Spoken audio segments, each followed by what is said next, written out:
Hi everyone, today we're going to start with topic 2.3, structure of ionic solids. Now, a few reminders. Ions form in order to achieve noble gas configuration, or in other words, a full valence shell. The electrostatic interactions between those, the positive and negative ions, help form those ionic bonds.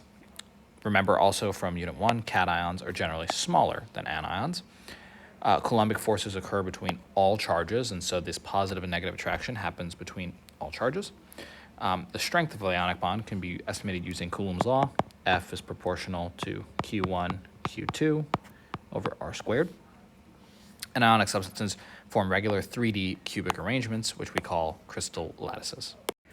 We can directly represent these ionic attractions using these particulate designs. And so, for example, and we've seen this before, but we'll see this a lot, and especially on the AP exam, you can look at an ionic structure like this, where you represent maybe the lithium plus, which remember, cations are smaller, as these small little dots, and Cl minus as these larger spheres all packed together in a little crystal lattice. Now, I've said this word crystal lattice a few times. Essentially, a lattice just describes how ions pack together to form crystals. And so there's a lot of different types.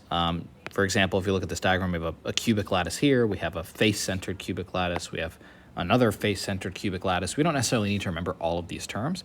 We just need to remember that most favorable structures have a cation and anion distance that is as close as possible, but the anion and cation distances are maximized. So you don't have an anion right next to another one. You don't have a cation next to another one, but you try and maximize the amount of cation and anion interactions as possible. So if you look at NaCl, for example, right, Na is our cation that is interacting with at least in this diagram, 4 different anions, and we should have an extra Cl, up top, up here where we don't see, and one also facing us. And so the Cls are touching as many Nas as possible, and the Nas are interacting with as many Cls as possible.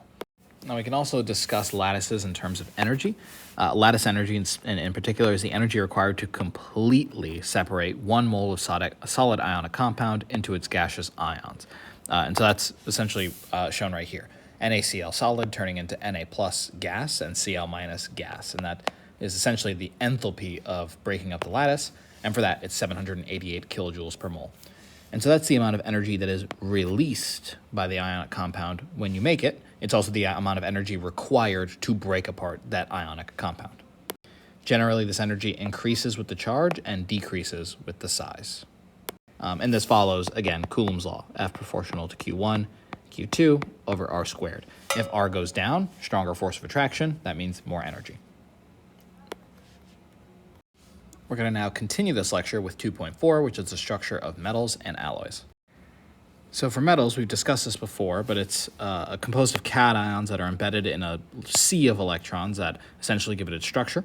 The cations and the electrons are attracted to each other through Coulombic attractions. Again, F is proportional to Q1, Q2 over R squared. So it's just like ionic compounds. It's just instead of 2 ions, it's 1 ion and an electron. And so when these metals bond with each other, you can get essentially two different types of alloys. One, for example, and this is actually metallic bonding, but it uses a non-metal, is known as interstitial. And so here the metals are kind of packed together. There's electrons flowing all between them, but then within the tiny little grooves and holes within this metal, we can add in a small amount of a different metal, in this case carbon, and this makes an interstitial alloy, and these are types of alloys. This makes an interstitial alloy.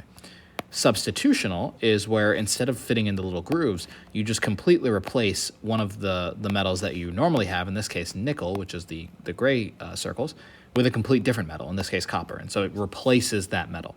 And so typically this is when they have similar radii, and so it can replace atoms in the lattice. If I have something small, in this case carbon, typically you can add hydrogen, boron, carbon, or nitrogen into these alloys. They fit within the little tiny grooves of that alloy. That's all for the structure of ionic compounds and alloys. Thanks, guys.